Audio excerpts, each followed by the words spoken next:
Assalamualaikum warahmatullahi wabarakatuh. Hai, gimana? Masih dalam keadaan sehat semua ya? Semoga saja, amin. Semoga kalian tetap dalam keadaan sehat. Terus jaga kebersihan, cuci tangan, makan yang bergizi, pakai masker, dan juga jaga jarak. Oke, selamat bagi kalian dari kelas 7 yang naik ke kelas 8. Di sini Bapak akan menjelaskan dari bab pertama dari materi pendidikan Pancasila dan kewarganegaraan. Kita mulai dari bab pertama, yaitu memahami kedudukan dan fungsi Pancasila. Pancasila sebenarnya buat apa sih kedudukan dan fungsinya? Nah, maka simak dari penjelasan Bapak ya.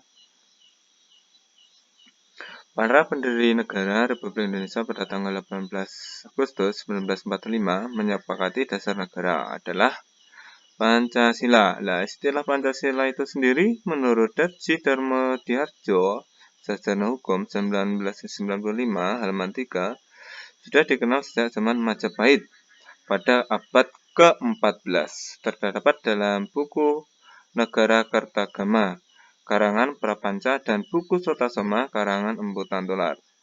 Nah, di sini istilah Pancasila dalam bahasa Sanskerta, asal kata panca itu 5 dan sila itu sendi, asas. Berarti batu sendi 5, juga berarti pelaksanaan kesusilaan yang 5 atau Pancasila krama atau juga 5 aturan.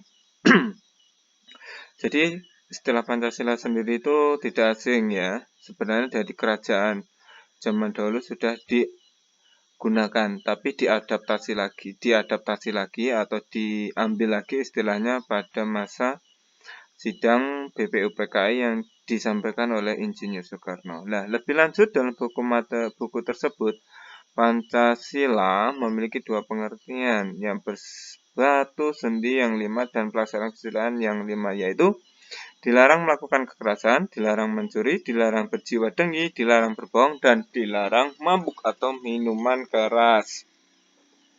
Nah, istilah Pancasila dalam kehidupan kenegaraan dikenalkan pertama kali oleh Insinyur Soekarno dalam sidang Badan Pendidik Usaha-Usaha Persiapan Kemerdekaan atau BPUPKI tanggal 1 Juni 1945. Menurut Insinyur Soekarno, Pancasila adalah isi jiwa bangsa Indonesia yang turun-temurun sekian abad lamanya terpendam bisu oleh kebudayaan Barat. Dengan demikian, Pancasila tidak saja falsafah negara, tetapi lebih luas lagi yaitu falsafah bangsa Indonesia.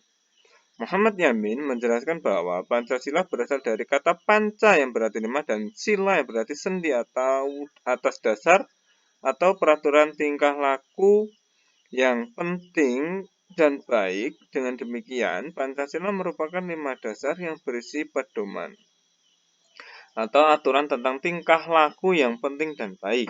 Pancasila sejak tanggal 18 Agustus 1945 ditetapkan sebagai dasar negara sebagaimana tertuang dalam alinea keempat pembukaan Undang-Undang Dasar Negara Republik Indonesia. Nah, setiap upacara hari Senin sering kita bunyikan ya sebelum pandemi.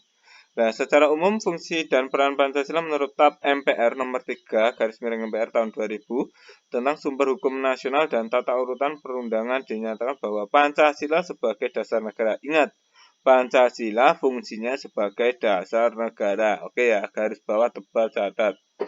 Hal ini mengandung maksud bahwa Pancasila digunakan sebagai dasar negara untuk mengatur penyelenggara ketatanegaraan yang meliputi bidang ideologi, politik, ekonomi, sosial budaya, dan pertahanan keamanan. Fungsi dan peranan Pancasila sebelumnya telah kita kenal sebagai berikut.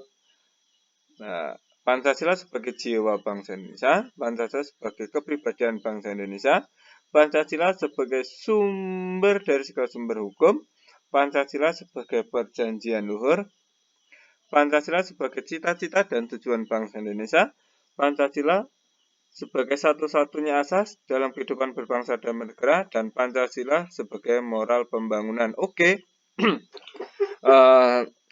Untuk pembelajaran ini kita sampai sini dulu. Untuk presensi ya.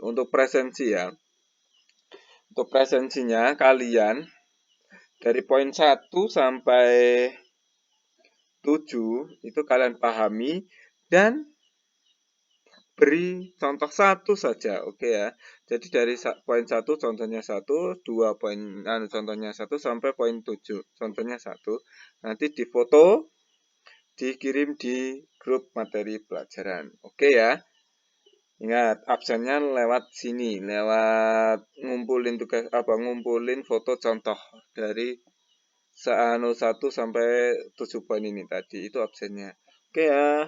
Selamat melaksanakan pembelajaran di rumah, jaga kesehatan.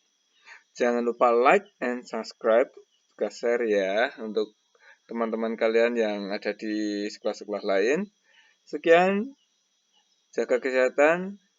Wassalamualaikum warahmatullahi wabarakatuh. Bye-bye.